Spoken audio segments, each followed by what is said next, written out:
այդ հոմպլեքսի PR-ով ու ես հիշում եմ, որտեղ այն դասատու կարե մի հատ որտեի դասատու էր, որ կինո սարքեցին, մի հատ կիսագրագետ կնիկ էր, որ հոգեկան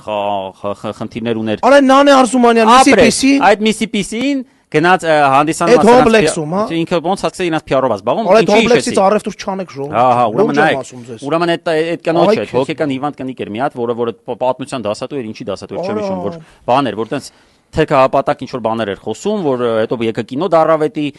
ու ինչ-որ մարդիկ հայտնվեցին անտեղյակ մոլորյալ ինչ-որ նիպանյատնի բլոգերներ, բան $1000 փող ենք տալիս այդ կնոջը, բան, որ չնե խորացե թեմայի մեջ, դաժե խոսքից իրաց զգացվում է նաև կենսագրությունից, որտեղ մի 5 տեղից գործից անել են, այսի 6-րդ տեղն է ու հետո վիդեո տեսա, որտեղ էս նանեն, տենց ինքը բանա չէ, տենց պուպուշա էլի, տենց ինքը գնացել է, տենց էսել հոմպլեքսից ձեզ նվերներ, բայց դա դեռ չի բացվել հոմպլեքսը։ Նատալի Ֆարմից պետք է նվերներ ձեր բոլորի տները բերեն, մի օր կբերեն, վստահ եղեք։ Հատուկ նվերներ կա տենց։ Ես ճիշտ հասկացա։ Դեղատներից տենց պետք է տանել իրանց հատուկ նվերներ։